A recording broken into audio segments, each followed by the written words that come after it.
What's up, my Get Fit fam? This is that Authentic Alphas channel, transitioning into this real market value podcast. Some of y'all probably wondering, where is dude? This looks different. That's because it is different. But fortunately, I'm home, so this is about to be the new norm, and I'm just like so happy to be here. Energy is low because I spent this entire day in the studio trying to get things ready. But this is the beginning of something new, and I want you guys to enjoy this journey with me. I promise you it was going to be well worth the wait, all right? Without further ado, I actually got a guest in studio, super cool brother, friend of a friend, and, we're becoming friends ourselves. So I'm just so happy, man, to welcome my bro. I'm going to let him introduce himself, give you some of his accolades, and you could just call him Shape. Why? If we friends, I gotta introduce myself. How? This nigga is not my friend now. This nigga is not my friend, bro. You don't know who I stole that from? Who? The brother Trev. What? He lets his He has to introduce himself. Yeah, I like that. Because he don't want to do introduction for him. I don't either. He ain't fucking with them. And I know you like to brag, bro. Me? I don't got now that when you get to this level of success, you gotta let your numbers speak for itself. Okay. Like now it's like you point people in the direction that accolades are over there. You know what I'm saying? So, but hit the channel, man. Call me Shape. All right. So listen, go ahead. Tell us a little bit about yourself. I mean, some of the audience might have been a little bit savvy to the accents. You know, you're another up north brother. We're not from the same city, but damn, we close, man. Damn, we close. Tell us a little something about your background, where you come from, and what you're doing now. I mean, what is this, an interview with getting to know Shape? I mean, I'm introduce you to my channel, man. This is 60 Minutes with Ayindei. Ayindei 60 Minutes. Oh, please, not another 60 minutes. 60 minutes? We've been grinding. Oh, man. Bro, I mean, we're entertainers. Been wanting to do entertainment for a long time. Now I'm in my entertainment prime. Tried a lot of different things out. Figured out YouTube was what I was best at. And now I'm here, man, traveling from the great state of Jersey, the Garden State, to Florida. So, yeah, from the Garden State to the Sunshine State. Is that what it is? Yeah, and I mean a lot of shadows around here, though. I guess it's the tall buildings they putting up, right? It's all the sun, man. Yeah. The more sun we got, Cast the more shadows, shade. man. Yeah, exactly. Well, I'm gonna give you a little pushback. I'm gonna disagree. I don't think you're nowhere near your prime. I think you got a really, really bright future ahead of you. I see it. Just like the brother Jeff, and I appreciate Jeff. Shout out to Ask a Brother podcast. That's actually who introduced us. So really appreciate that. But yeah, man, I love to see brothers coming up in this space, any space really. But I've always like kind of hoped that what they call the black YouTube or whatever. I just always hope that the brothers would start aligning a little bit more. And I know you got some thoughts on that and the ecosystem and how much bread and shine is really out there for us. I mean, it's funny because black YouTubers, we make up a small percentage of the YouTubers that are getting paid. I think we make up like 3% of all the YouTubers in the YPP, YouTube Partnership Program. But YouTube is paying the creators billions of dollars, man. I think in the last 5 years, YouTube has paid out $3.5 billion or something like that to content that's supposed creators. To double. And it's top heavy. It goes to the very top, exactly. The tippity top. Right? It's like OnlyFans. Yeah, so like I'm fortunate enough where I could say, dang, knock on woods. I'm not gonna knock on this shaky ass table, but knock on woods. I'm in the top 4% of YouTube earners, right? So that feels good. So 96% of YouTubers in the program make less than me annually. So I feel good about that. But you're right. Maybe I'm not in my prime in a sense as far as like I've made the most amount of money or made the most impact I can make. When I think about my prime, I think about my journey as a creator in general, being a creative. Like a lot of us are not just like talking heads on a mic. We are really artistic. And we came from different endeavors, right? Different mediums. And I had to try a lot of shit out before I figured out what was I was uniquely good at, that I could, excel at. ahead of people. And I realized that, I tried music, and music was cool. I had a unique voice. I think people like me because of my voice. Try to rap, but, I had some good songs, but some people didn't love my songs. And then, that didn't really work out so well. And then I tried photography. I did really good at photography. I think I got a good eye. And I like to work on things over and over again. So I paid a lot of attention to detail. That was good. But it just seems like YouTube is like my definite calling. And so now when I look back at it, like, damn, I made more money as a YouTuber than all my other artistic endeavors combined. And that's why I feel like I'm in my prime. Not because, like, I'm in my prime YouTube career, but I'm in my prime creative career, Okay. Yeah, I mean, I really like your content, man. And, I got this honesty disease, bro, so I wouldn't say it if it wasn't true. But I found it really entertaining, and I wasn't even going in there with that intention or expectation. I honestly was going in and not really giving a shit what you do. I'm just keeping it real. I was just like, let me check out this dude Jeff is talking about. And I caught myself, like, distracted with what the goal was, which was like, let me survey this. How can this be beneficial? He say we would get along. And I just forgot all of that. You know what I'm saying? I was cracking up, and I was like, this shit's fucking hilarious. And then I was like, no, get back, focus. That's, what could we do? What creative could we do together? And I couldn't even get to that because I was too entertained by the content. Thank you. You get what I'm saying? I'm keeping it real. Thank you. And I was like, damn, bro, this nigga don't need me for shit. I don't see how I could, where the fuck? You know what I'm saying? He got this. And I think there's so much, like, gold out there that we don't even know about. You know what I'm saying? People like, this content creator. I'm like, I don't know who the hell you talking about. There's just so much out there.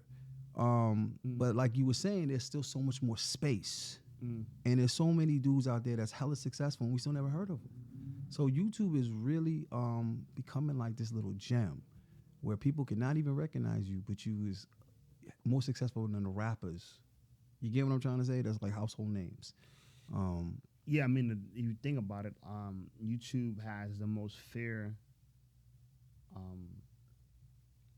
don't know if you want to say commission or a contract. Yeah, I see what you're saying. Yeah, right. Like, they pay people the most fairly across the board.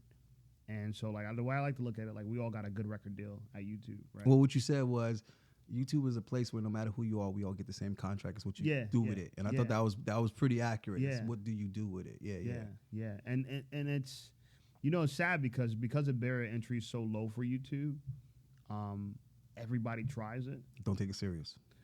But it actually suggests that there's more competition at the bottom than at the top, right? Because there's a lot of competition in low quality. That hasn't figured it out yet. Right? But the high quality part, like, to get past the beginner hell of, like, trying to make a video and trying to make a thumbnail and trying to make a title and trying to get views and try to get good at talking on camera and looking at a lens in the eyes like it's a person and having a conversation and try to be yourself, not try to be too uptight. And, it's a lot to it, right? And then you have people like me. I'm a shredder, right? A shredder is someone that knows how to record the video, edit the video, and be the talent in the video. All three of those things, right? And they can do the whole process by themselves. That's even hard too. So I feel like it's easy because the majority of people that I come across have never had the amount of success on YouTube I had, right? Like, to put this in perspective, right? 90% of people who ever try YouTube, who ever create a channel, will never get at least 10,000 subscribers. 90% will never even get 10,000 subscribers, right? So when you get to 10,000 subscribers, that was like the first taste for me of like, all right, I'm competitive. I'm in the top 10% already of people who ever did this before. So I like YouTube in that sense, where, like, if you search far and wide, you can find out the stats of it. And so now it's to the point where if whatever room I'm in, most likely, if I have to count subscribers, I got more subscribers than the next person. You know what I'm saying? And that's the first initial. Then you start coming to Miami, where everyone got over 10,000 subscribers, right? There's a lot. Everybody that's visible. Everybody that's visible, right? And then it turns into something else. But you're still part of a small collective, and it motivates you to just keep pushing it, right? Keep climbing, right? So now I'm pushing towards 20,000 subscribers, and ultimately I believe I'm gonna hit 1 million, and I'm not really even worried about it. Right. I'm more concerned about the daily grind. What can I do today? Like, when you see me, A lot of the days I'd get up early in the morning, make a video. Oh, trust going me. out. I know what I'm you saying? because you had me up. You had me up by proximity. I'm here. Yeah. I'm hearing this guy going in. Yeah. Yeah, the work ethic is definitely there, and it's inspiring. I mean, I don't want to name drop, but we were around some huge YouTubers today, and it was really interesting that the one that you knew was coming to see the first that I knew, but like none of it was even. You get what I'm trying to say? It wasn't even all tied together. None of it's connected. None of it was tied together, but it just came full. It was just like, man, that's crazy. But just trying to put it into a little bit of context. Like I said, I don't want to name drop because it just sounds whack. You know what I'm saying? I'm not a cheerleader, but it was just inspirational and inspiring to be around that much accomplishment and just to know that we all had a struggle. You know what I'm saying? I knew Buddy's struggle, and you knew other Buddy's struggle, and then I'm learning your struggle. You're learning my struggle, and then your buddy explained his struggle. My buddy is too busy to explain his struggle because he had some other meet. It's just being around that. It's weird because it gives you patience, but then it makes you anxious at the same time. It's like I'm patient and rushing at the same time. Being around that because it's like, okay, yeah, it's here, it can happen. And I'm watching it happening for others, and I'm trying to be patient and do the work, you know, in between till it's my time. You've done a lot of the work. A lot of the stuff in the beginning was easy for me, and that's kind of helped and hurt me at the same time because now I'm learning the logistics and the complicated parts that you were forced to learn first. So yeah, man, it's really good to be around that. Each one teach one, and we all can learn. And I like when we have different struggles because if we have the same struggles, sometimes you're just sitting on your fucking hands. You know what I mean? And we can't help each other because we're in the blind leading the blind. But when our struggles are different, you know what I'm saying? Now it's awesome because we can help each other. And I think a lot of young guys nowadays, that's what they're lacking. They don't have that friendship. They don't have that camaraderie. They don't have that network. They don't have that team mentality. So yeah, guys, we want to encourage that, especially in our community. Because that crabs in a bucket thing. I don't think that's, it's so funny that we talk about that, but we were connected through a black creator. Mm-hmm. You connect me to another black creator who actually lived in my state. Mm-hmm. So, and now, the way I look at it, we're actually all excited to work with each other. So, like, part of me feels like we've been getting a bad rap because we've said something for so long and we just assume it's the truth. But, is it a lot of, well, in Jersey, so I don't know about the South, right? But up north, in Jersey and like the New York City scene, I've worked with a lot of black creatives, and it always seems like we're trying to prove that we're not crabs in the barrel, and it's like, from what I can see, we're not. You're not. But you know what I'm saying? But let me ask you this: Do you think it's more true about American blacks than it is Caribbean? Because think about this for a second. You know what I'm saying? Guy is from Barbados. I'm from Jamaica. You're Trinidad. And Trev is, sorry, Trev. What island is Trev from? Trevor's from, Trevor's from another island, too. Okay. He's an island boy. But Jeff is American. Right. Philly, born and raised. So do you think it's more, blacks that are first generation here or might be, moved here, got a kind of a different mindset than American blacks? Because I feel like that expression really refers to American blacks. It might. I don't know. I'm somewhat of an outsider. I know people look at themselves as FBA, foundational Black Americans. When I look at my content, when people find out that I'm first generation Trini American, they call you a tether.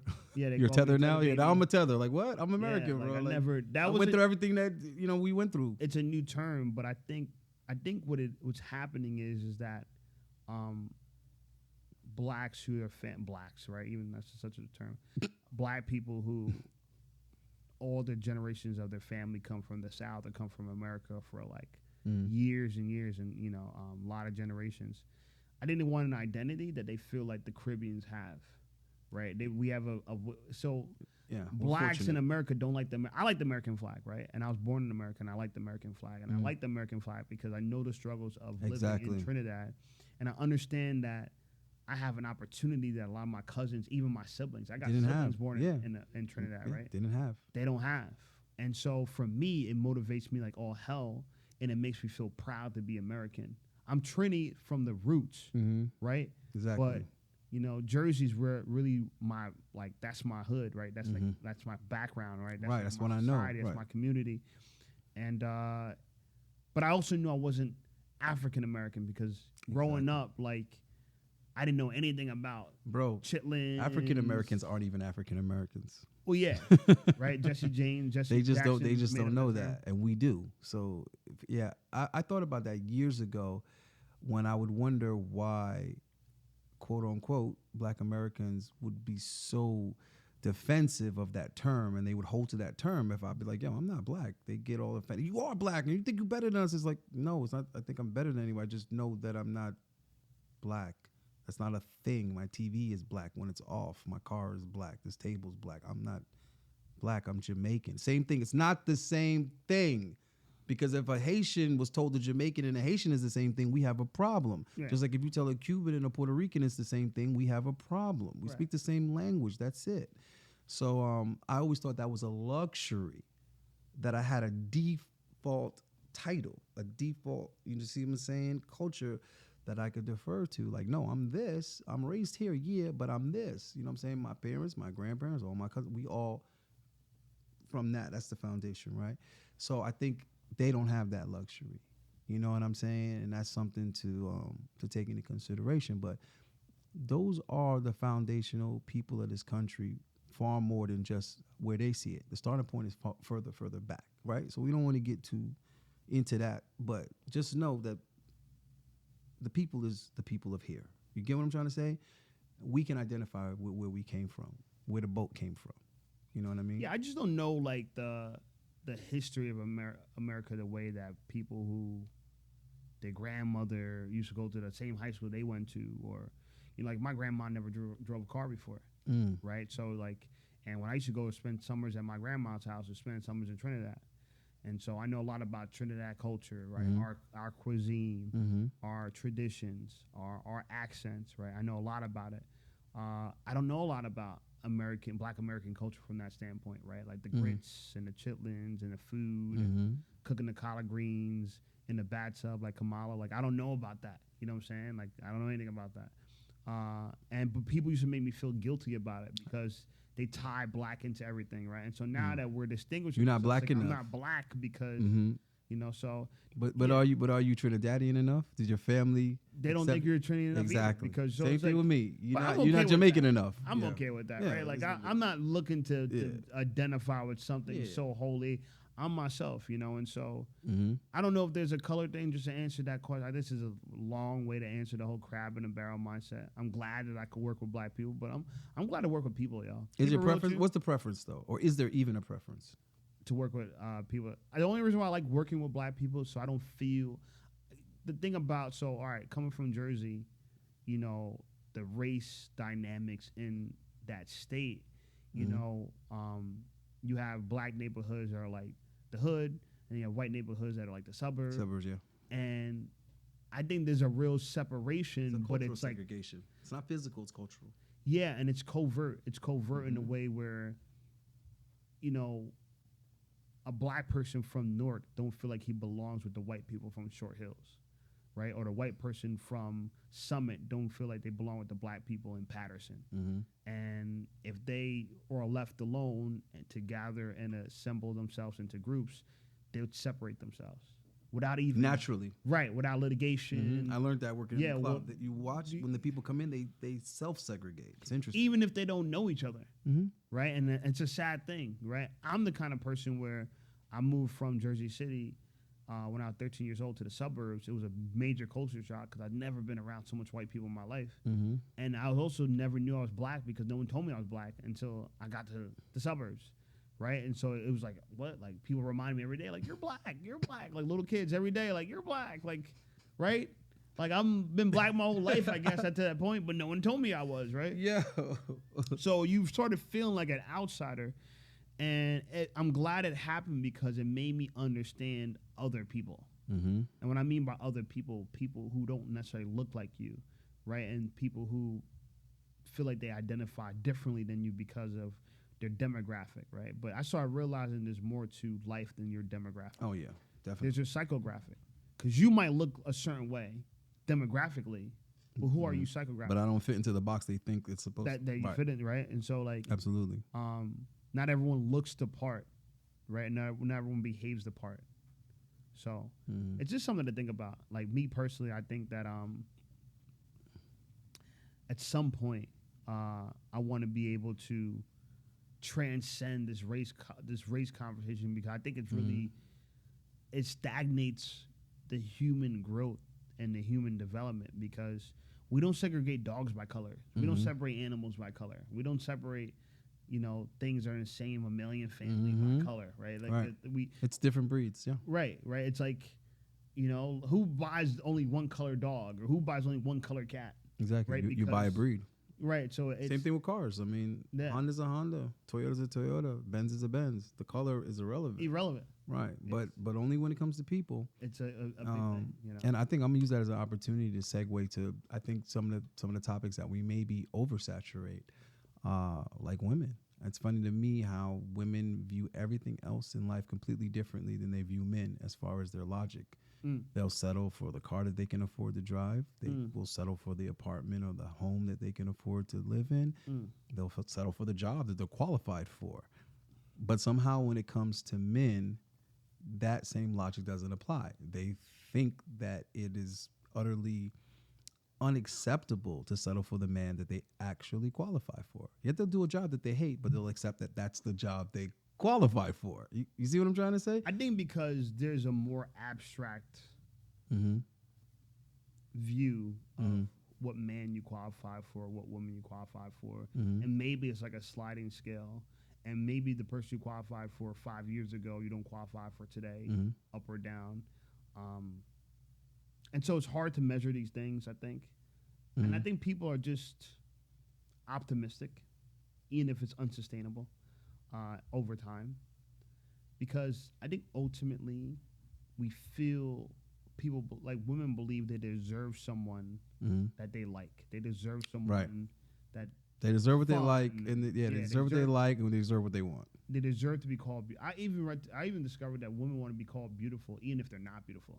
It still and this is why they will call each other beautiful when they know the other girl is. They'll say things like, "All women are beautiful," and it's like, it's so funny how they will say that and lack the self-awareness to realize you would never say that about men. You would never say all men are beautiful. And here's but hold on. Here's the funny thing. Here's the irony. Me saying that, it sounds like I disagree. I actually don't disagree. I think all women are beautiful to a certain extent in a certain way. The same as I feel like all men, what was the word that I would use? Are I don't know, useful, valuable? I don't know what's the word I would use for men, but needed?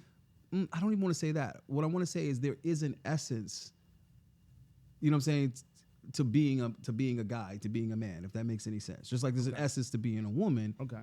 That all of us have. Whether or not we capitalize on it, that's a whole nother story. You know what I'm saying? But that is something that we argued about. And I mean, of course, we're on camera, so we're being a lot more polite to each other than we usually are. It's usually extremely disrespectful the way we speak to each other. And I think that's wonderful. That's all love. You know what I'm saying? It makes me homesick almost. So fuck you too, nigga.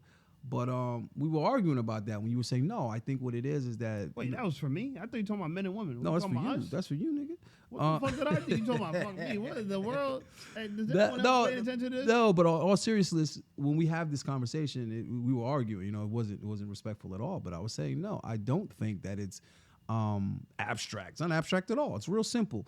The dudes that are willing to commit to you, shorty, that's your fucking level. No, I get that part. That's your level. It's not abstract. It's very simple. And with guys, it's the women that give you access to their body. That's your level. Shut up. That's what it is. If you can smash her, that's your level. If you can't, it's not.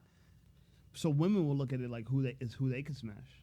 No, but that would be retarded because men will smash women they don't. That's not at their level. We know that. But this is like, so women are ambivalent in this way. They're ambivalent in a way where they know that men will smash anything.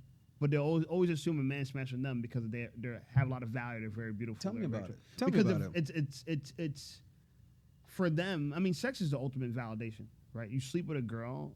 For her, she feels beautiful in the sense of, even though she thinks this is where they're double-minded. Even though they think you'll smash anything, they don't think you're just smashing them because they're anything. Right. Right. It's like it's convenient, right? But what I mean by that is beauty is not black and white. It's a very gray area because it's a grade, it's an evaluation, it's opinionated, right? Your degree level is not opinionated. So what's on your resume is not opinions, right? It's credentials. And so if you don't have the credentials for a certain job, the credentials are black and white, right? Well, but then to say that I think that's what women are chasing, though. Huh? I think that's what women are attempting to do when they go out with Joe Schmo that they're not attracted to, but he's willing to pay for an expensive dinner. Okay. And they make that expensive restaurant the focal point. They'll take pictures of it, they'll document it, and then try to portray that as this is my credentials, this is my level. You see what I'm trying to say? It's almost like that diploma. Look, this is where I belong based on this. You know what I mean? They'll take the picture, passenger side of the Ferrari, and conveniently enough, that guy is always out of frame. But if the guy's attractive, that guy is the frame. You get what I'm trying to say? When you're an attractive dude, they're like, they constantly take a picture. We take a picture. It's like, or they try to act like they don't like you. it's direct opposite. No, I'm saying when they're already dealing with the dude. Okay. When they're dealing with a dude and he's attractive and they know this is going to get points from the girlfriends, from the you know what I'm saying, the showing you off. Yeah, the sisterhood, they're showing it off. Yeah. So and so, you know, we see guys do it too. They peacock too, you know what I'm saying? It is what it is, you know what I'm saying? But I think we need to bring a little bit more clarity. You know, this podcast that I'm trying to establish, the entire theme is what is really valuable in the market, as opposed to what we would like to be valuable or what should be valuable. Guys and gals have very similar levels of delusion, you know what I mean? And illogical behavior, right? So we get into the habit of pointing it out with the women and not pointing it out the guys. You want an example? I'll give you one. We'll say these women are delusional because they think the tall, handsome, successful guy somehow is going to forego all of the women and options for just them because they said so. And mathematically, it's impossible for even 30% of the women to get the guy they want, let alone 40, 50, 60, or 70. I tell girls all the time, if you're in a group of 5 girls and you all want a similar type of dude on paper, there's only one of those dudes in the club tonight, if that. What makes you think a girl out of your group is going to get it, let alone all 5 of you? When a girl from your group isn't even going to get it. But they all still put all their eggs in the basket of getting that guy. But then dudes do something equally as delusional. They'll primarily focus on how women look and then ignore the characteristics that come with women that look like that, and expect her to not be materialistic, for her to not be using him for something, for her to prioritize his feelings and his desires and what he wants in any type of interaction, and for her to be reliable and not flake and not cancel a date or ignore his text to go on a better opportunity at the last minute. What are we doing? I don't here? think the men are delusional that way. I mean, some men are. I hear it. But I think some men I hear are. guys I think having that. I think men are delusional. Where men are delusional is that they believe if they treat a girl right, a woman's going to reciprocate them with good behavior, cooperation. That's another example. Love, right? And that's probably the biggest delusion men have. This is like the beta men, right? People say beta men. But can I tell you? But can I tell you how women have an equal to that? Them sleeping with the alpha dude or the attractive dude or the Chad or the Tyrone, whatever label you want to give him, they sleep with that dude and think that somehow this is going to go somewhere. It's the same delusion. You know what I mean? They think if they give him access, that he's going to stay. And the other guy, and the guys are thinking if I treat her well, she's going to stay. Well, I think that's a short-term delusion because they realize quickly that doesn't happen. And then so the next delusion is assuming that if they keep their legs closed, then a man of value is going to compete for them, even though they've been passed around. They've got a long body count. Or they got a huge body Which count. isn't about the guy. It's about the market. It's about the other women. It's more about the other women than it is about the guy. And they struggle to realize that. But I think that delusion is a long-lasting one. Like when I think about delusion for the genders, I think about the delusions that are common, predictable, and ones that are stubborn. Long-lasting? Yeah, the stubborn delusions, right? Like men, it takes a lot for a man to accept that women reward bad behavior. And what we mean by bad behavior, they reward the things you wouldn't expect they would reward. You would think if you tell a girl you like her, you're honest with her, you're upfront with her, you don't play any games with her, that she's going to reward you Exactly.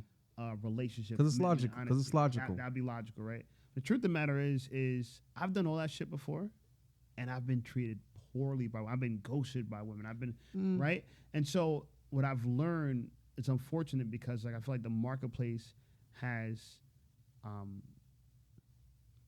it has encouraged me to become a player because players get the results Exactly. I'm looking for, right? And so in my mind, you know, I'm outcome focused. I'm thinking about the outcome, right? Like the inputs are okay. Right. Cool. What I'm gonna do this, right? These are the inputs, but what's the output, right? What's the results of these things, right? Because ultimately, you know, it's like a car when it's like skidding off the road, right? People think that all right, if my car is sliding, all right, hit the brakes. It makes it slide more. It makes it slide more. If it's spinning in one direction, if I turn the opposite direction, I'm gonna get traction, but you're actually gonna make yourself spin even more. So some things are counterintuitive. Yeah. I think women are one of those things that are counterintuitive, and that's a long-lasting delusion that men have. They think women are intuitive, and they're not.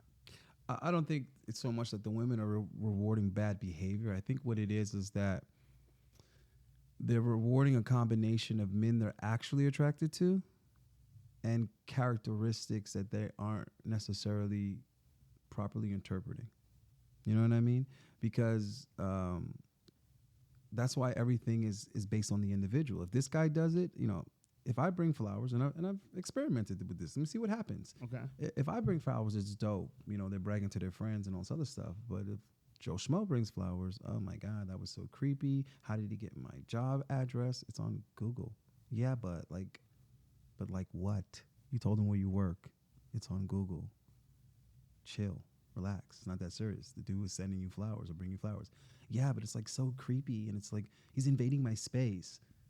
You see what I mean? And then with the other guy, it's so sexy and romantic that he went through the extra trouble of Googling my job's address to surprise me.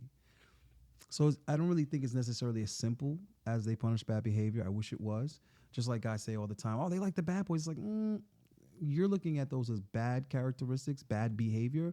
And what the women are seeing is a man that's willing to take risk. And the way that works is risk can get you in a coffin. Or risk can get you rich. But the lack of risk is going to keep you in the exact same spot that you're in, which is already not advantageous. You don't want to be foolish, right? You want to take calculated risk. Oh, obviously. And you want to be a man that is of character, integrity. And so to me, like when I mean like women reward bad behavior, is that, okay, so some of the things that make a man attractive to a woman is a man being desirable by other women. Absolutely. It's a man sleeping with other women. Absolutely. So we have this problem with some American women sleeping with married men, right? And you're like, why are you sleeping with a married man? Because he's chosen. Yeah. Because he was good enough for someone to say, exactly, I will take his last name. And he's already proven that he will do what she wants done. Right. Now the trick is, how do I get him to do that for me? Exactly. So as opposed to another guy who hasn't demonstrated that at all. Doesn't make any sense, but you would think to yourself, like, you don't want to be cheated on, but you're helping a man cheat. There's guys that do something similar. There's guys that will say, man, she's a freak. She's giving it up to this guy or these guys. If I could get her, it's like, yeah, well then, you know what I mean? Wouldn't she be? You see what I'm trying to say? But he's thinking if she's giving the sex to them, then it'd be easier for me to get the sex from her. But it's like, would it? So there's wait. There's still that, you know what I'm saying? Well, I think men and women have similarities, but I think it's like, I'm not here to say that men are better or superior to women, but I do think that if you want men to understand the ways of women, you have to point out the distinctions. Oh, yeah.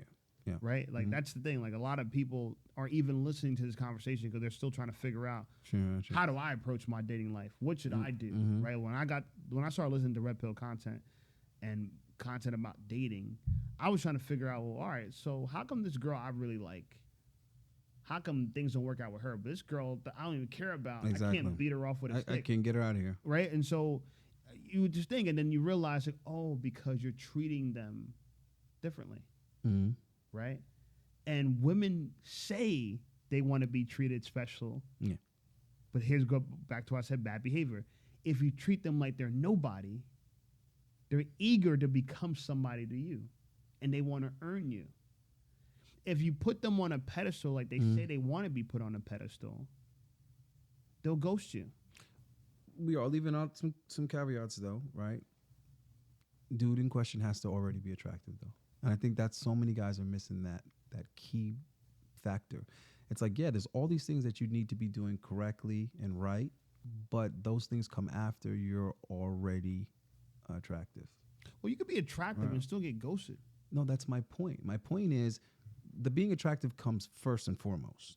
Yeah. Right? In order for anything else to work. Yeah. But my point is it begins there. So once we've established that, now you got to play the cards right. You will be attractive and lose the chick. You will be attractive and talk your way out of box. All of these things can happen. The point that I'm trying to make is you're not going to be unattractive and talk your way into box. That is so exclusive of a skill set that the percentage of the population that has that is not even worth mentioning. But yes, there are guys that could be unattractive and get the box. Well, absolutely. if you become the third choice. I know I've known guys like that. But if you wait around long enough. I had a friend. No, not even that. Like I know dudes that are unattractive and they'll get to the box before you. But again, like I'm saying, that is such a rare characteristic and trait. I don't look at women's what they view as attractive as attractive. I just think they like what they like. And for them, if they don't like you or they're not, if you don't match their archetype of beauty or attractiveness in their culture, their cultural archetype of beauty, they won't find you attractive. Well, let me ask you this. There's bias. Let me ask you this, because I know that you do well with women. And again, I think that's something. I do very well with women. Right. And again, I think that's, shut up, nigga. Extremely well. I got bitches. Hey, let me tell you something. I got bitches. Iron sharpens iron. And yeah, being around someone that is gonna be antagonizing with you. You know what you remind me of, bro? You remind me of what it's like to have a training partner. You know what I'm saying? Someone that is gonna be calling you all kind of bitches when you're lifting and telling you that you're weaker than yesterday. You know what I'm saying? If you don't get another one, I ain't talking to you till tomorrow. Yeah, like it's very helpful. And it's not to say you don't get great workouts by yourself. But then it's when you had that training partner, you like, damn, bro, what the fuck by comparison? I thought I was getting it in. And you're like, man, this just made me realize there's so much more I could get out of me if I had someone that was, you know, pushing and kicking. And so, yeah, you do go with women. So what? Anyway, to my point, I think that's something that's drastically missing in the space. And I'm not taking any shots because, you know, I ain't got time to take shots, right? But he's calling out specific people, just not by name. No, I'm not. I'm saying it's an overall issue, is that you got so much, you know, like textbook game. It's not real game. It's not real in the field. You know what I'm saying? It's like people that speculate over basketball and they're saying all the right things, and but you don't play basketball though, my dude. If I put you on the court with all that book smart shit you know about basketball, you wouldn't. No. You see what I'm trying to say? Well, intelligence and wisdom are not the same thing. And I think that's what people confuse it. Well, I think understanding how something is done and having the talent and the ability to do it is also two completely different things. Yeah, right. Absolutely. I can know how airplanes work, but doesn't mean I can fly one. Yeah, that takes experience. Right, and I would have never taken your word for it. Like you know what I'm saying? And nothing personal, just learning from what guys are saying in their videos and, you know, the type of content they put out, and then when you meet them. It's like that saying, when you meet your celebrities, you're always going to be disappointed. And again, I'm not taking shots. This is not to say anybody's better than anybody. I'm just saying, me personally, you know what I'm saying, with my perspective, I have a real hard time, you know, understanding how this is really working when there's guys that's giving such good game and such good advice, but they themselves can't even execute it. And then I'm just like scratching my head because I'm like, damn, it sounds good and it's great. And I know it works because I do as it does it done it. But I'm like, damn, how's your audience going to do it if you can't even do it?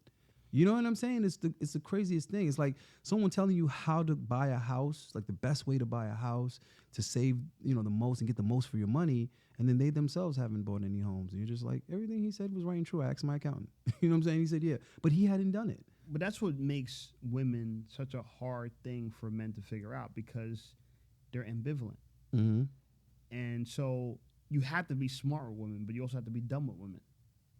So the smart is you have to know how they are, but you'll be dumb as in you have to Dumb enough to still learn. Well, you have to so my approach to women, and we've seen this because we went out in the field and we were approaching girls. Mm. I don't act as smart as I am around women, and people might say like, "What?" Like it's true. I play. Yeah. Right. I turn into like a little boy when I'm around women, and you would think to yourself like, "No, she wants a man. She wants a man." Well, it's smart to understand that a woman wants an adult, right? But she wants someone that she could play with. Exactly. She doesn't always want just adult conversation. And it's hard because as men, even right now, we're having an adult conversation. But so that's smart, right? But the dumb part is like you have to dumb yourself down for women, and not in a dumb yourself down as in like, all right, let me talk like I have a third grade level education. No. You can't take it too serious. You have to play with them. Yeah, it has to be fun. Girls just want to have fun. Right? No, I get what you're saying, bro. In all sense, everything has to be that tug of war.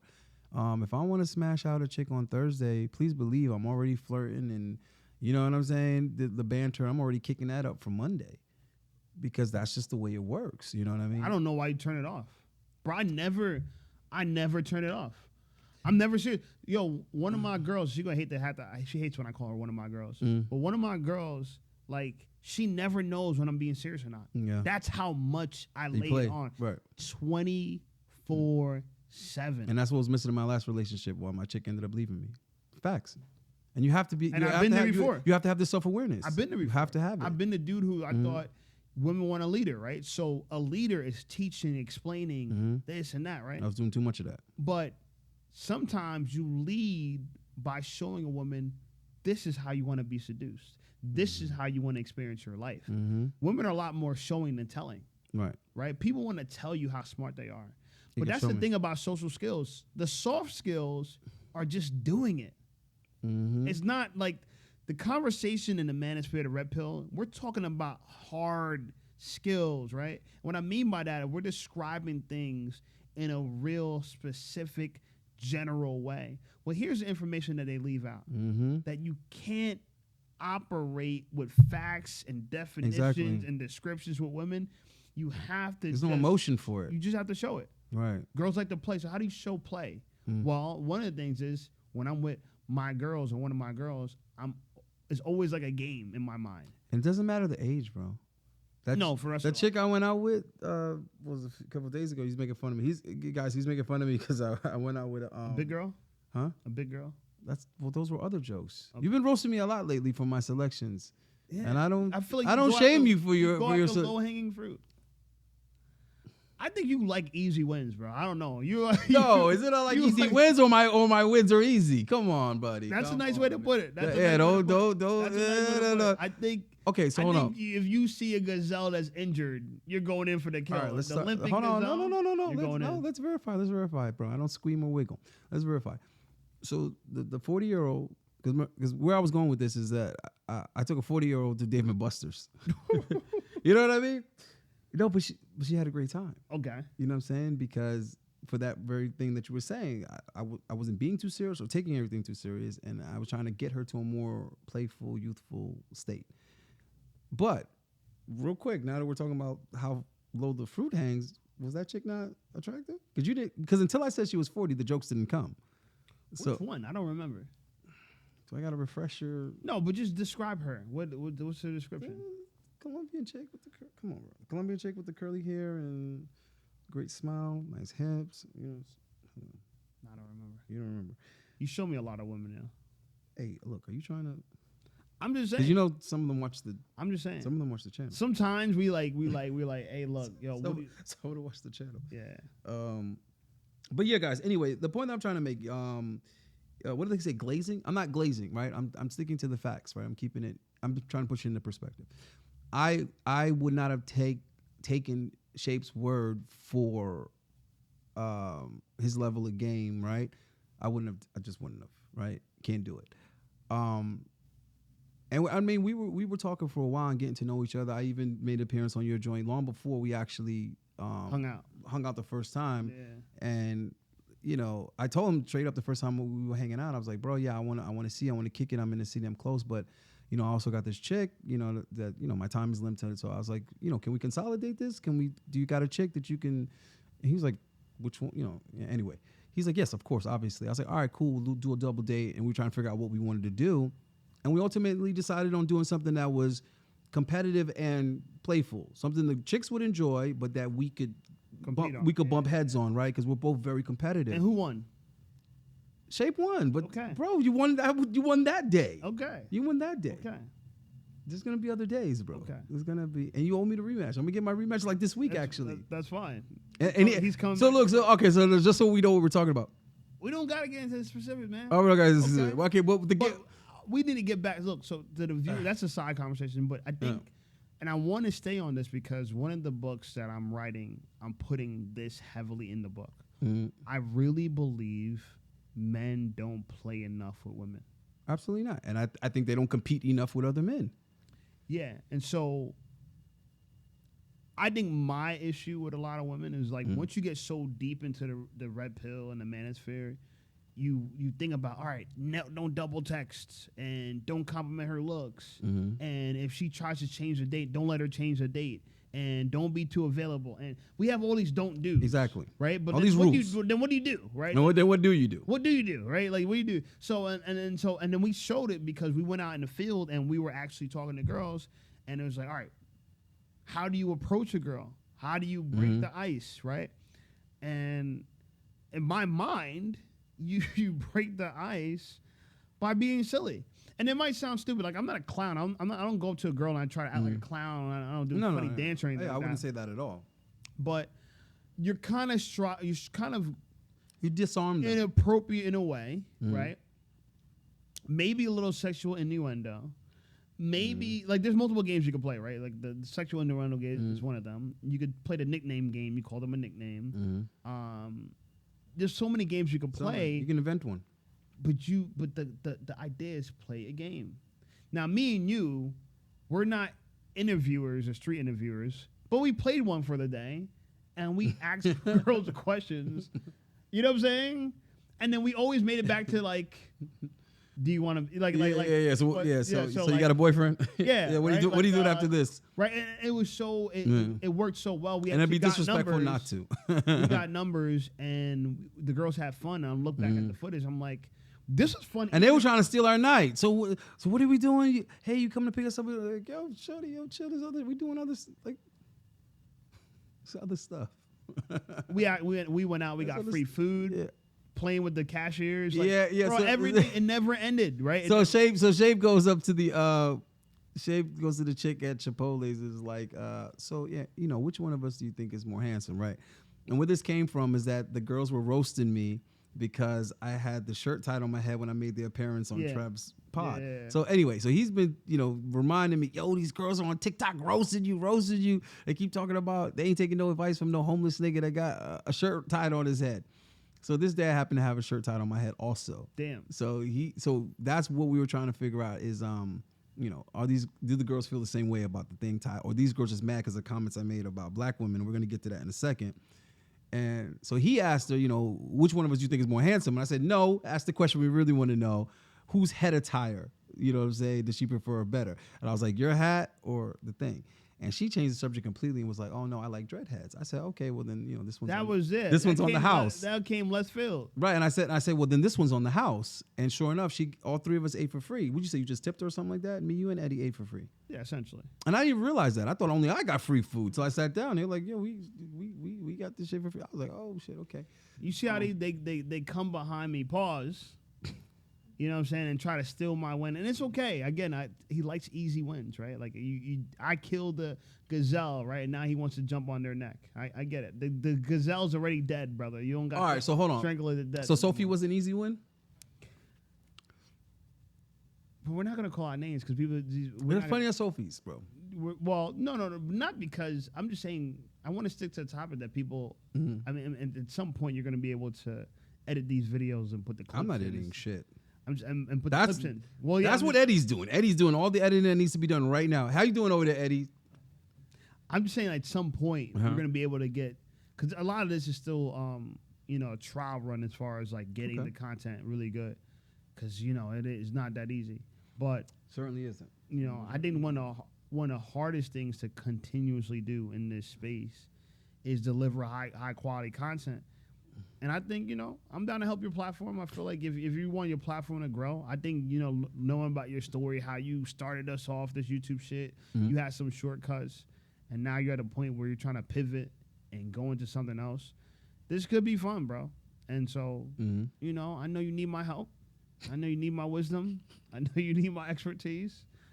So I'm gonna help you, bro. Hold on. I'm not gonna let him do me like that on my own platform, bro. Eddie, Shape does not call me to say happy birthday. He doesn't call me to say what up. He calls me like, "Hey, bro, what do you think about this?" And he's been back. The nerve of this motherfucker. He always say, "You know, I know you need my help." I be not want to take advice from him sometimes, but sometimes I be thinking, all right, what would it? But it pans out though. But I think both of our advice, it pans out though. I don't know if I ever gave you girl advice. Oh, I'm not talking about girl advice. I'm talking about the advice that you have given me. It's panned out. You know what I'm saying? Sometimes we gotta learn the hard way because we're both stubborn, and when you're stubborn, you learn the hard way, but you still learn. Yeah. All right. Fair enough. I'm still helping you with your channel though, and I think I just passed the amount of subscribers you have, so I'm technically the bigger dog right now. Yeah, but I had more subscribers and I lost them. So how you want to play this? The fact you lost them. I made it to 20 before you though. So if you see it's about where you are right now. You see the competitiveness? It's about where you are right now. So then it doesn't matter who got somewhere first. Make it make sense. Bro, you got to still catch up. You're not there no more. I was already there. Okay. I went to the corner store. And now I'm walking back. You appreciate it. If you keep it up, you're going to go down to 12,000. That's what I'm saying. So let me help you get back to 20. I don't think you're going to get back to 20 without my help. Bro, I think you'll get to 25 a lot faster. Fucking with mans. All right, we'll see. Fucking with your mans. All right, so about that, let's talk about that because I wanted to ask you about that. When it comes to women, is hurting. Pause. Say what? Anyway, when is this shit gonna be over, bro? I'm not gonna give you this much free. You know what I'm saying? Like free looks. We're doing the same amount of time I did on your platform. Niggas not even paying me, bro. Listen. My neck hurts because this microphone's too damn high. I didn't get paid either. Yeah, we were talking about basically the color and working within our group, working with other brothers. So how does that translate to women? Because I know that's another thing about contentions that we have is that Shape loves the sisters. You love chocolate. Love black girls. Fabulous, right? And but because I like black butt, no weirdness, no. But it just you know how black cars just look like so luxurious.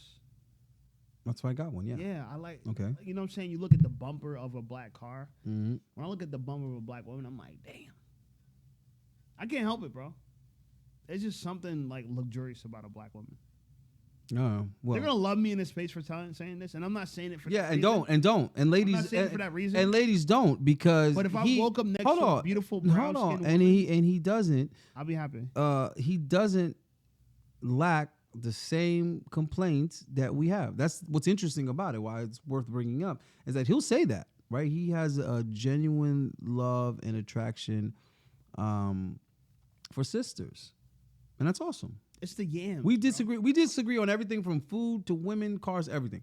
But you have the same complaints about sisters that we all have. But I'm willing to tolerate it. Right, you still deal with it because of the yams. And I think that's very important for me to point that out because I'm not trying to make excuses, but it's like, yeah, black women can be mad at me for the things I've said, but they hate you. But we're on the opposite. No. But what I'm trying to say is the funny thing is that. They think that I dislike them. I don't dislike them. I'm just pointing out the things you said you don't need them. I don't need any women. And you said you don't have no horse in this race. I don't. The reason that sounds ridiculous. But this is the reason why. Because the majority of the women in my family are already married. The ones closest to me, for sure. My mother, my sister, been married. I don't have any children, let alone daughters. And I have the optionality where I opt out of black women, but I don't opt out of them because they're black. I act out of them because I don't want to complain about the same thing that y'all guys be complaining about. It's the same thing across the board is what I'm trying to say. Yeah, we have the same grievances. Right, I just don't want to deal with it. But you gave up on black women. It's not that I gave up. It's that he's given up on black women. No, it's not that. Word for God. He is a divester. No, if I blindfold myself and I interact with a Latina, I interact with some white women, I interact with some black women, blindfolded, I'm going to stop interacting with the sister because of the way she's talking to me, the way she's texting me, what her expectations are, her attitude, whatever. That's why I passed And up. if I do the same thing, I'll take the blindfold off, take the black girl. No, that's my point. That's why I think it's interesting because you're I'll like take you're willing to deal with the extra. I just think black women are that beautiful, and I think one of the worst things about living in America, we have convinced black people that they're ugly, and it's so far from the truth. Okay, so in your opinion, black women are more beautiful than non-black women? Absolutely. Personally. But I also feel like I'm being objective. Like I really sat and thought about it. No, that's what I'm asking you. Like You I think that, or dark is skin. that a preference? Like it's like I think dark skin specifically looks the best. Really? And I know I have dark skin, and I feel really good about that. But I believe that if I had like olive skin, I'd think the same way. Because I've seen a lot of beautiful naked women, but I'm always just like in awe. Really? By dark skin. This motherfucker's Derek Jackson 3.0. Well, I never said that they behave the best. No, they don't. They behave the worst, and that's my point. The most cooperative. That's my point. Now, here's the thing. I don't think that. But it's definitely a gem when you have a black girl who's feminine and dark skin. And that's like a real. But this is what I'm like always trying to tell like black women, like, yo, you would actually have a huge advantage if you just had a better attitude, because most black women don't. Yeah. So you would excel on that, even though it should be a given, because it's so rare. And please keep in mind we're using the word black specifically talking about Americans, because we don't find this on the African continent. We don't find this in Panama. We don't find this in the communities that have dark-skinned women in Mexico. We don't find it. So for me, color has very little to do with it. For me, a beautiful woman is a beautiful woman regardless of the colors. You see what I'm saying? I've seen dark-skinned women that are fantastic, and then I've seen light-skinned women that are ugly as hell. You see what I'm trying to say? I still feel like the ultimate woman has dark skin. No, but see, that's what I'm saying. Ultimate in beauty, like the height of beauty. Just for clarity, though, you're saying objectively, or you're saying me personally? No, I think objectively.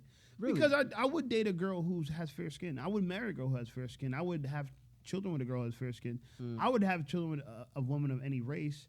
I'm hoping I can have children with women of many races. Me too. At the same time. But I got Gucci. I got. Yeah, but we're not supposed to. You know, somehow that's supposed to be unacceptable. You know. Well, I don't care. I'm not. That's why I'm glad you said that, because I'm not trying to appease black women. I just objectively think that they're hot. Okay. I'm not trying to appease you. It's just that fair enough. If I woke up and there's a beautiful brown skin thing on my bed, I'm gonna get excited. And you also like them slim. You also like slim chicks. Yes. That's why I was damn near like, you know what, you can have Sophie, because it's more you than me. But she's not dark skin. Yeah. Well, she was attractive. Good point. But if she was, that build like that thigh gap that thigh gap was amazing. On a dark skinned girl, like, bro, someone needs to drop me off. Doesn't need to be dark skinned and just like leave. She's fine the way she is, bro. That's what I'm saying. I take her just the way she is. Drop me off in Ethiopia. Let's do that. Because that's a place. Hold on, that's a place I'll agree with you. I think Ethiopian women are like the most beautiful women. Yeah, they're literally. But there's so much more going on than just that they're black, though.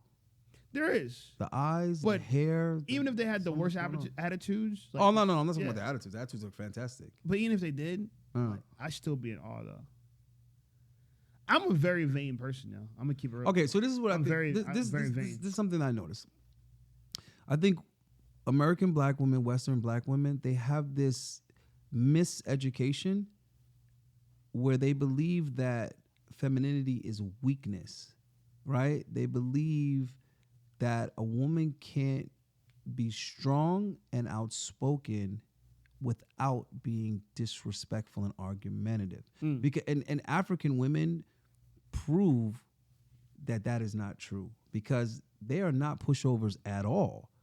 But the way that they deal with you, you don't feel like, you get what I'm trying to say? Like, yo, why are you talking to me like that? Yo, like this masculine energy. They don't have the masculine energy when they're taking issue with you cheating on them or doing anything else that black women in America would complain about. They don't tolerate it either, and they're going to have issue with it also, but they're not going to address it the way a black man would. That's how I feel when I'm dealing with black women. I feel like they address their issues with you like a nigga. You get what I'm trying to say? Like a man would, not like how a female would. So that's what I think is really awesome about Ethiopian women, because they are so graceful and feminine in the way that they cuss you out, in the way that they tell you, you know what I'm saying? you won't do this or you can't do that. So I think that's the thing. I never really dealt with one, but I've hooked up with one, but she was light skinned. No, let's do it. Yeah, a lot of the that was the unfortunate part. But she's definitely attractive. I won't lie, she was attractive, but she was light skinned, and so I didn't get the whole Ethiopian experience. All right, so being a bachelor, and out earning, you know, a lot of the adults in your country, you don't got any kids. You're becoming more and more independent in the sense of financial security and not having a boss or an employer. What do you think about the passport bros and this like phenomenon that all these young people think is somehow new? It's not new. It's just televised now. It's just on social media. It's nothing new about it, right? But what do you think about that? Because when I see you, I always wonder, bro. I'm always thinking to myself, why is Shape even here? Why are you here? Why are you still here? Why you don't travel as frequently as you could or should, and explore, you know, all these different exotic options that are going to be black? Because that's what I suggest to guys like you that have this affinity for black women. I'm like, bro, you don't know what you're missing if you just go to the countries where there are dark-skinned women that are just awesome as far as mentally and emotionally. They don't hold the same trauma. You know what I mean? Because that's what it really is. A lot of it's trauma. Americans are traumatized. Black Americans the most. Well, I also think Americans are just brainwashed. That too. We have like a strong brainwashing. Programming. Programming, brainwashing. We've been convinced by the propaganda that men are weak and women are strong, or men have been abusive to women from day one. You know, women need to step up and fight for their rights. Blacks are 13% of the population, which is a strange number that seems to never change, regardless what decade we're in. They probably got some good reasons for that.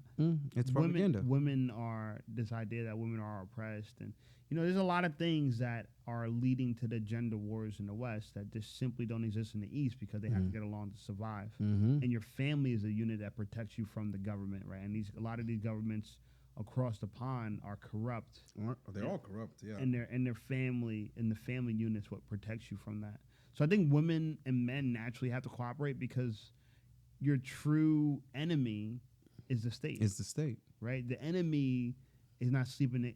Well, in America, the enemy is sleeping next to you in your bed. You know, if you look at Ayesha Curry and she's saying that, like, you know, I don't get enough male attention, you know, things like that. That's the enemy. Yeah, I wanted to touch on that before we get out of here, but I think so. When you say, what do I think about women overseas and the passport bro movement? I've been to Africa, and Africa has a lot of beautiful women. And I actually did not think I would like Africa as much as I did, but I would absolutely live in Africa.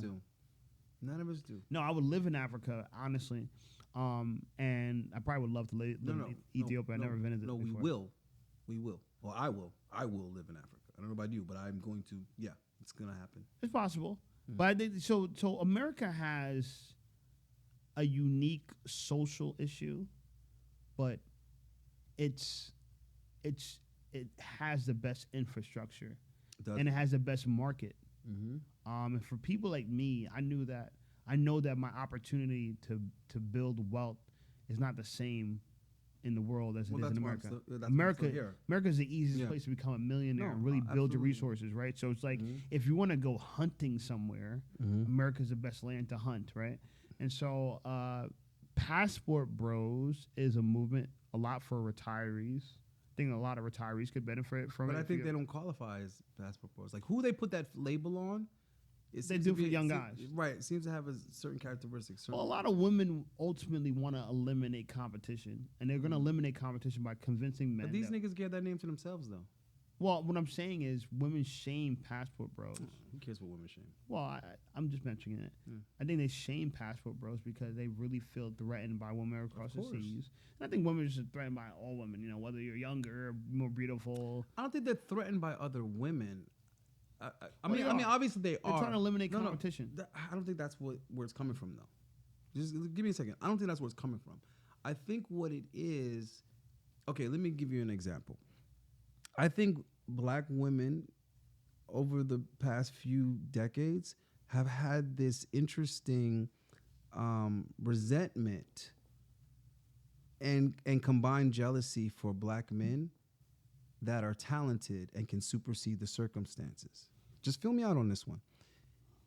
When you're black, right? Black guys, black girls growing up in whatever hood, whatever ghetto, whatever poverty, right? Whatever lower social class that we're supposedly in. Mhm. What happens is we're not necessarily even. We're even up into a certain age. Like maybe as babies and toddlers, maybe we're even. But then there becomes this age where the females have a slight advantage over the guys. But then what happens is the guys start to fall into boxes and categories. And the more attractive guys and the more talented guys, the more intelligent guys, there starts to become all these boxes that guys, or avenues, I should say, that guys can use to elevate themselves out of them circumstances to where it's not that being black doesn't matter anymore, but you're not dealing with the same circumstances and limitations, if you understand what I'm trying to say. Now, let's say you're extremely athletically inclined. Now you can go the avenue of, I'm going to be an athlete, and I can make it to the NBA, the NFL, and now you have all these options that open up, because now a Jewish girl will date you because you're not just some black guy that her parents aren't going to approve of. You're an NBA player. You see what I'm trying to say? Another avenue he could take is criminality. But he might be one of the very few criminals that actually are able to become successful enough, launder his money or whatever. And now he's doing legitimate stuff, but we all know where he got his first bread. Again, same thing though. He elevated himself out of the hood, out of those limitations. And when you compare it to females, it doesn't matter if they go get a degree. It doesn't matter if they're the most beautiful black girl.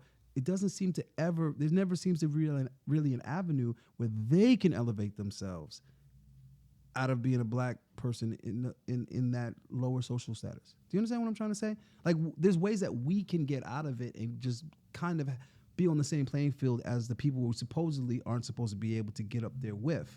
Whereas the black chick is always just gonna be a black chick. And that's not really so much a race. No, hold on.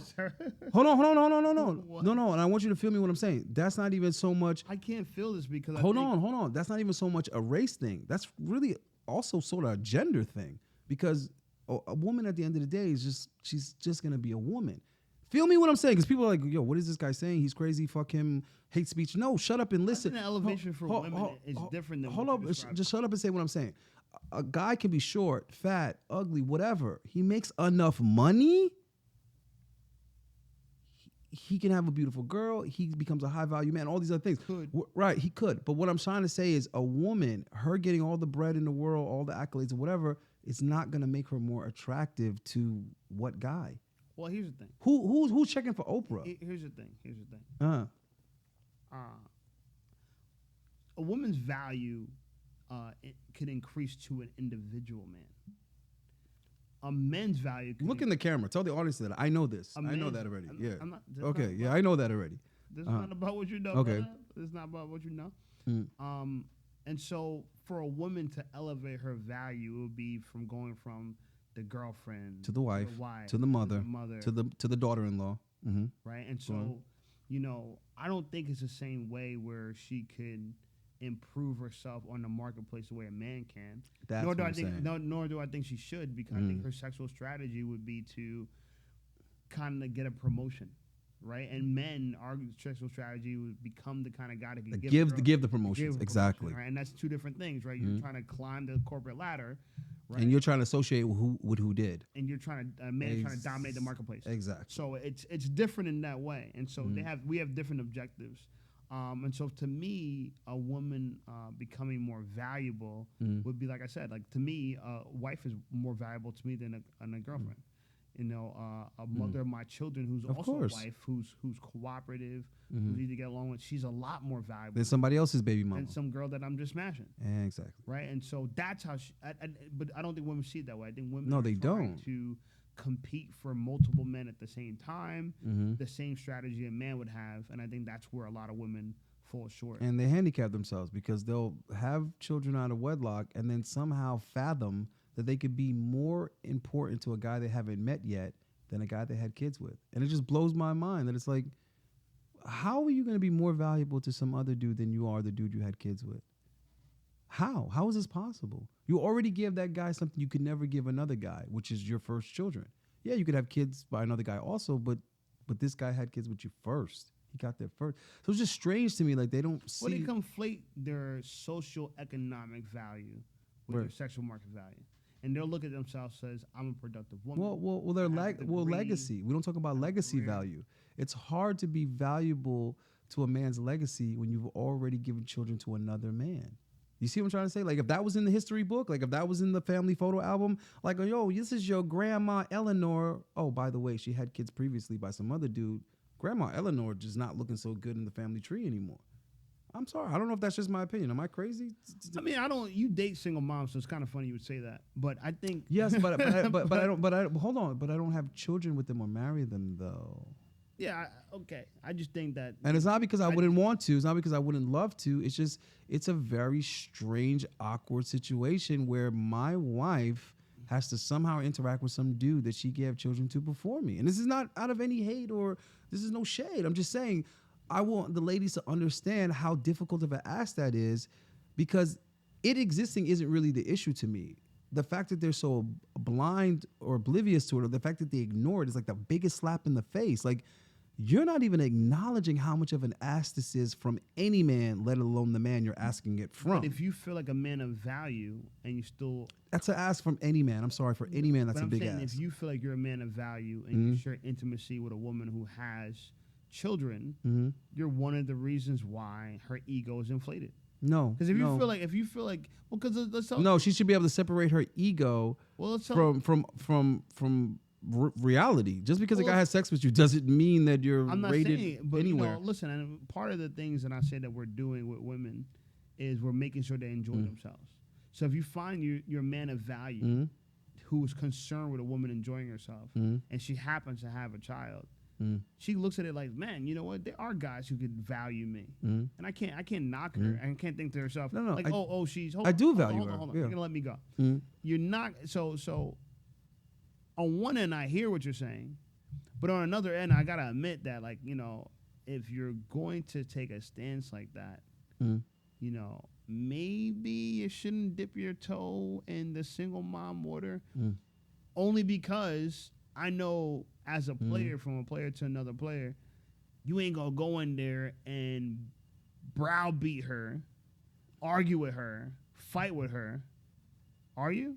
Are the women that we seduce? My statement wasn't a personal one. You do realize that. I didn't, oh yeah, because I didn't- fucks with I single didn't- moms. I'm saying, that's what I'm saying. yeah, I'm saying But that's a it's the crazy ask of irony- any guy. it's the Yeah. irony. But you know what? I think a lot of people. So let's separate this, right? There's some women without children that are worse to date than women. Absolutely, with children, right? absolutely. That's And so I think a lot of women will hold on to that and think to themselves, well, I'm in better shape than that girl without children. Yeah, but it's still I have a complicated. fatter Yeah, it's still butt, complicated I'm though. kinder, I'm nicer. But she can exercise, get in better shape. You can't make that kid disappear. There's no push-ups that's gonna make that kid disappear. 100%. And nor do you want to. And then the delusion is they'll say to themselves, well, a real man, you know, a real man, wouldn't mind the fact that I have a child. And he would understand that, you know, I'm the victim. I mean, it's a victimhood, right? Like she's innocent.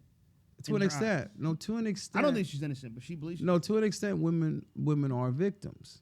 Because it's like, what is this dude, Jesse Peterson? What is this dude's name? Jesse Lee Peterson. Yeah, who'd be like, "Whoa, you're a slut maker.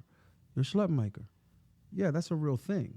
I think that women, for the most part, when they're young, they do start off with good faith and good intentions, and you know, they're not yet corrupted. They like a guy. They give him access. They give him the benefit of the doubt, and what happens is he doesn't do well with it, right? He does the wrong thing. You know, he hurts her feelings, breaks her heart, sluts her out, whatever. And then over time, the added disappointment, you get what I'm trying to say? It starts to become personality characteristics of that woman now, right? Because now she can't trust men anymore. Now men are just going to use me. So you know what? I'm just going to use them. And then, you know, we get this avalanche, you know, that just, it rolls downhill. And right. And it gets worse and worse and worse. So I do believe that guys have a lot of responsibility in ruining women. And we're always talking about women need to take accountability and blah, blah, blah. Yeah, I agree with that aspect of it also. But just being honest, women don't make men sluts. Men make women sluts. You get what I'm trying to say? And in this current day, the market is really, really rough because guys don't have much incentive to be good guys. They don't have much incentive to say, okay, she's giving me access, she likes me, she trusts me. They don't have much incentive to have a conscience, is what it is. I think there's a lot of lack of consciousness in the market as far as how we treat each other. You get what I'm saying? We make them sluts, but we don't make them sluts without their permission. I like that. I like the way that you said that. Like, I like the way that you said that. I agree that me, wham, bam, thank you, ma'am, you know what I'm saying, grabbing you by your neck, ski. I think all that stuff will turn you into a slut, but I'm doing it all with consent. I'm doing all with consent. Yeah, I agree with that. So for me, I think it's hard to look at anyone as a victim in the dating market because it's based on our own decisions and our choices. But there's ownership on both sides. Would you agree?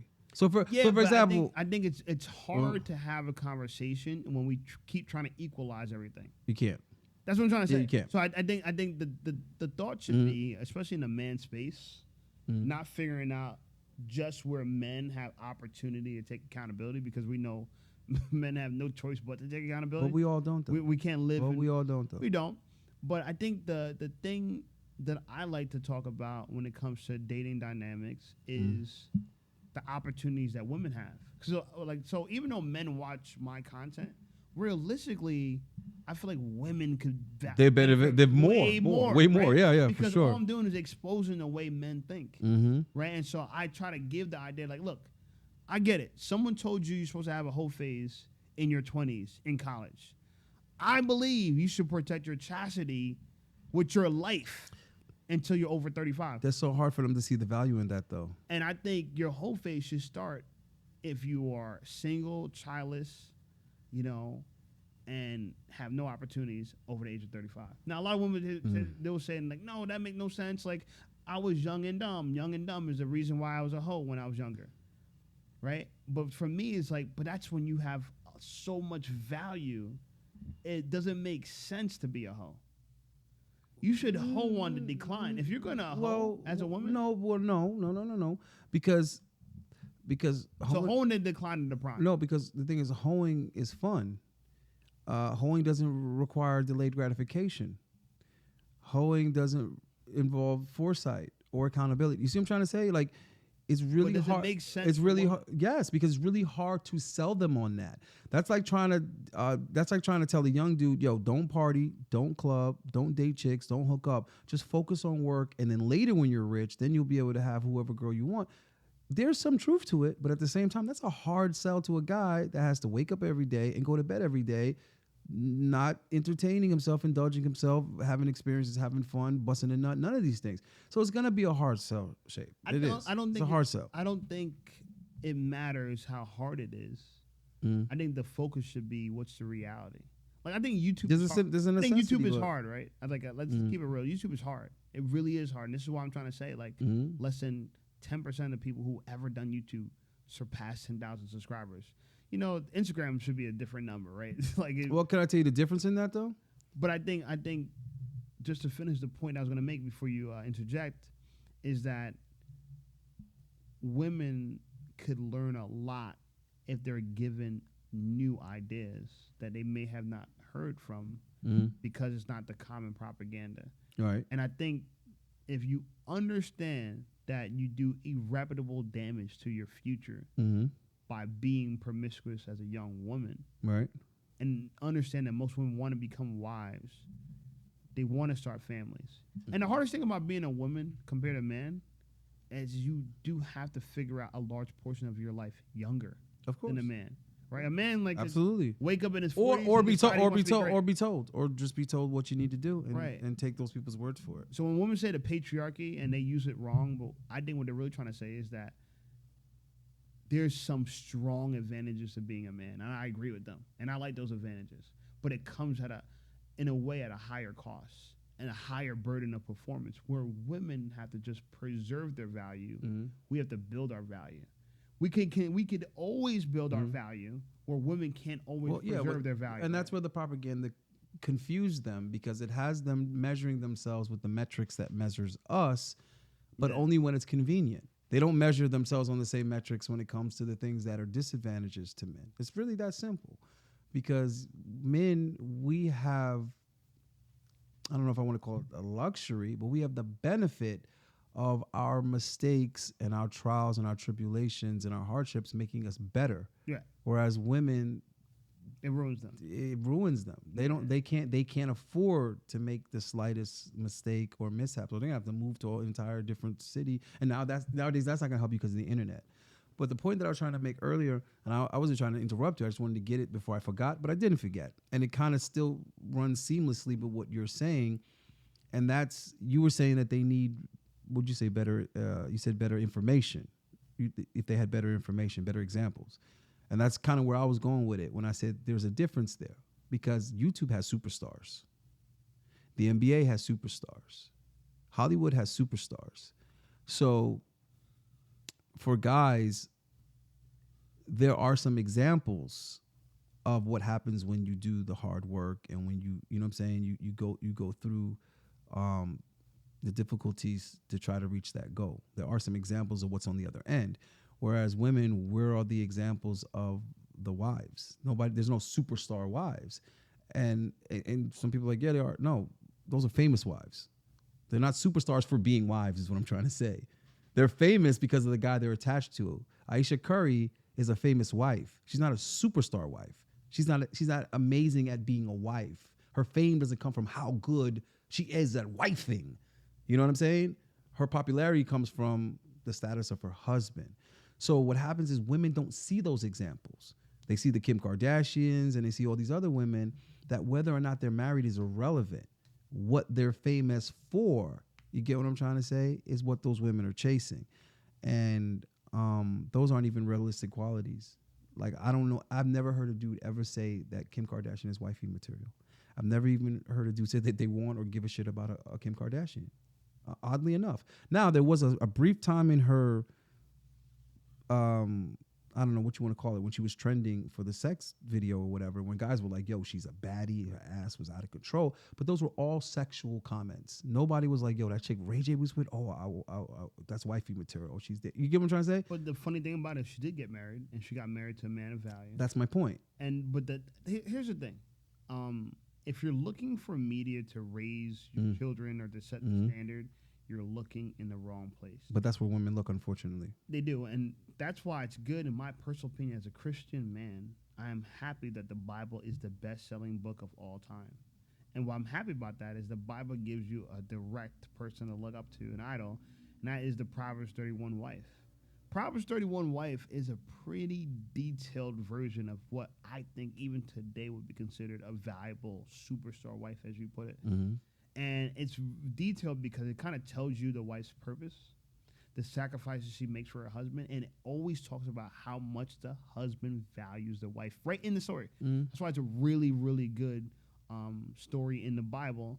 And I think the ones that know about it, they could find some comfort in feeling that there's a direction. Because you're right, if you look at the Kim Kardashians, if you look at Cardi B's, if you look at, they're never good wives. They're just married, but they're not good wives. Right, and so yeah, look, I didn't look at media to see what books to read, and you got to do study. In life, you have to put in more effort than what's being fed to you on the TV, and that's why I'm trying to say people are TV programs. Yeah, I've always said that because they're watching TV programs. Got to be independent research. Nobody cares. Nobody has an independent curiosity. Right. It was illegal for blacks to read during the freedom, the era right after slavery, right?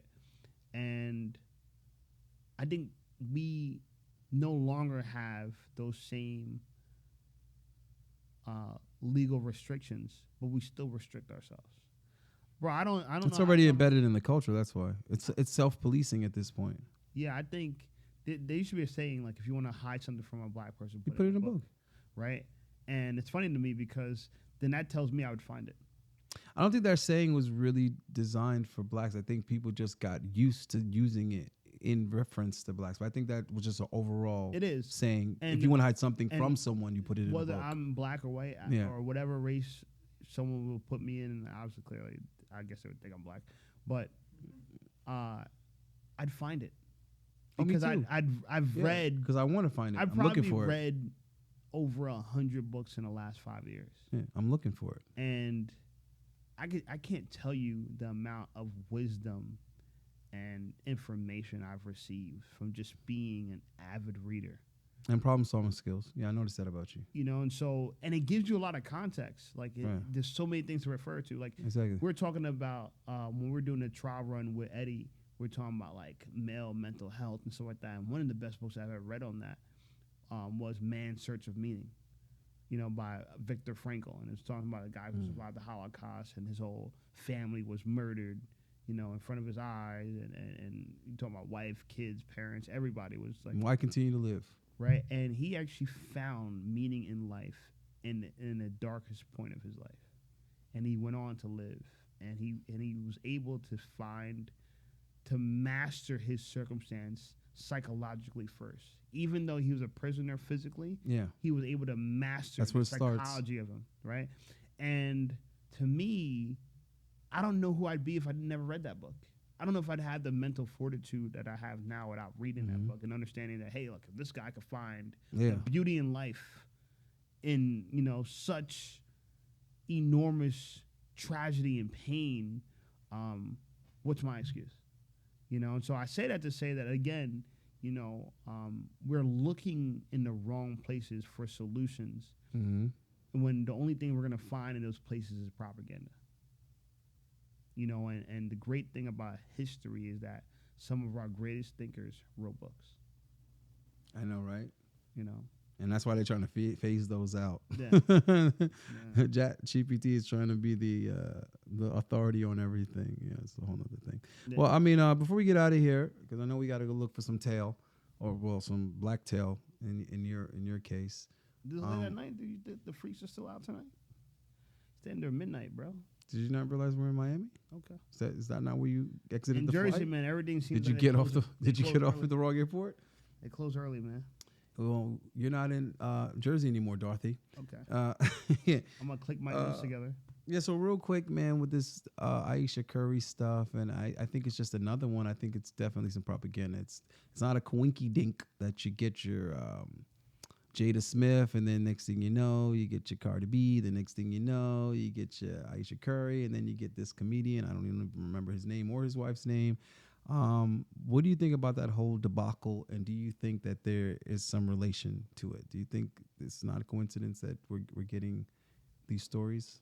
I mean, it's TV programming. You know, she's Yeah. an example of someone who has been indoctrinated, brainwashed, and sold this idea that women are oppressed and that, you know, women could do anything and that, you know, sex is liberty and freedom.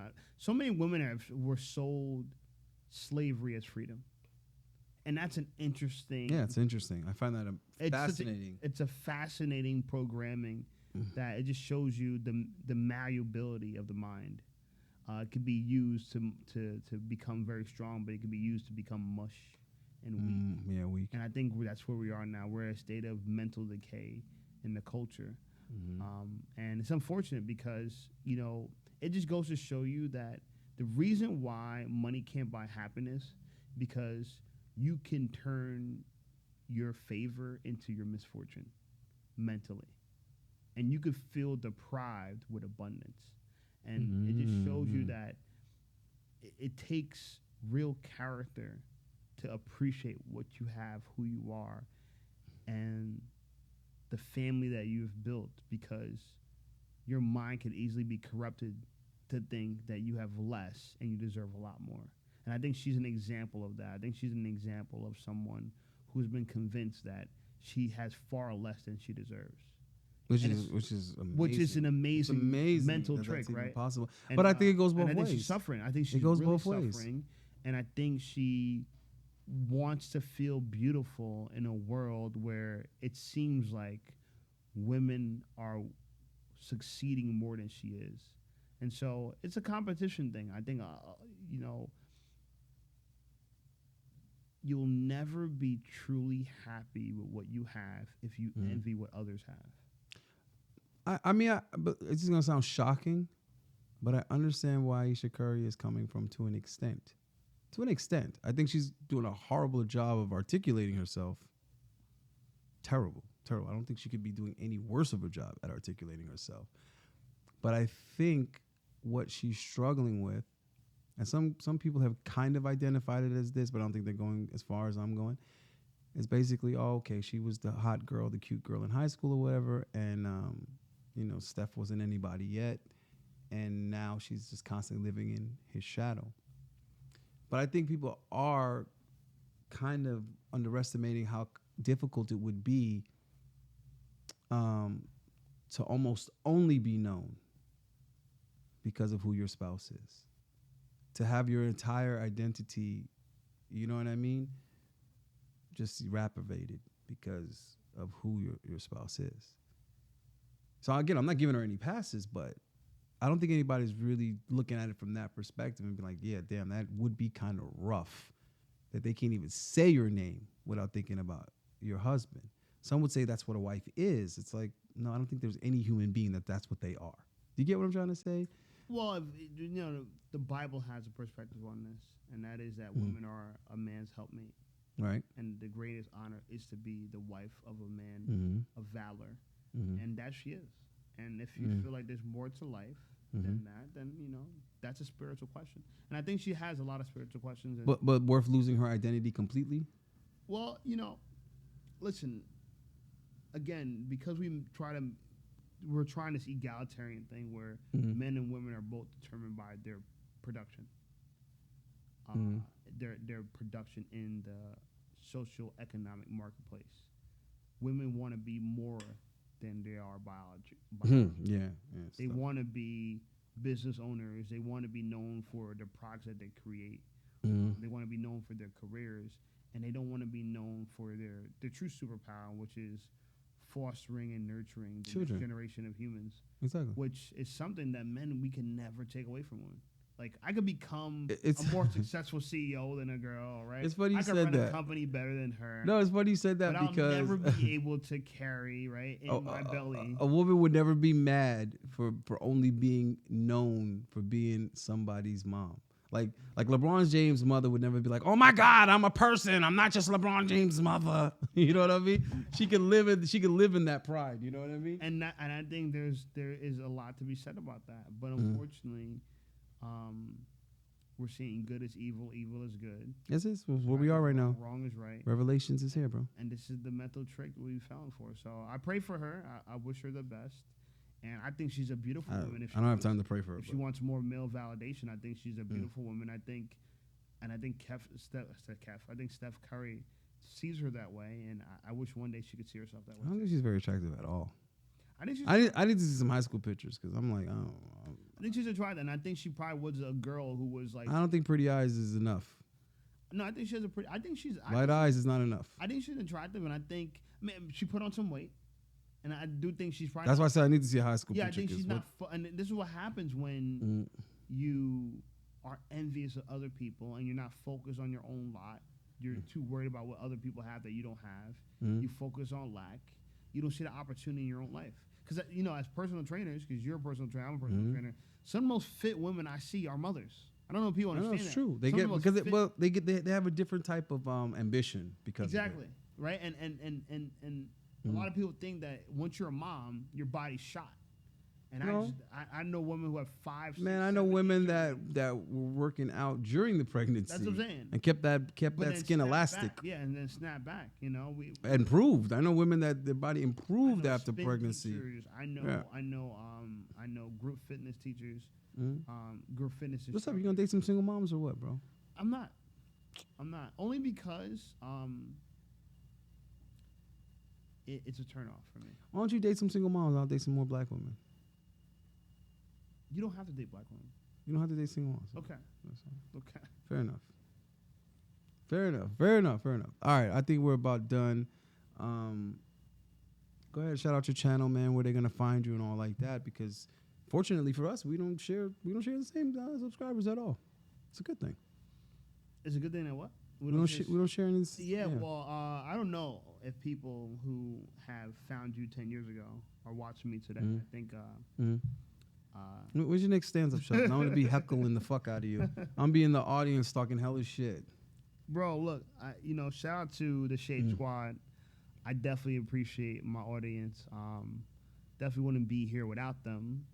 Thankfully, they found some pleasure and entertainment in what I do. Mm-hmm.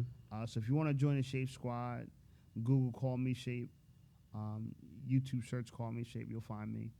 And this is where a lot of fun stuff is at. So hit me. Definitely.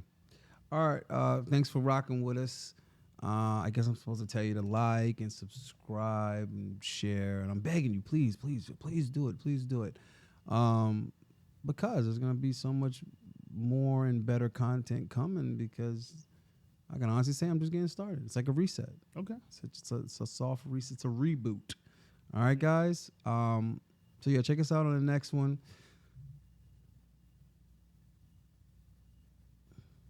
Yep. All right, Eddie, pull the plug on him.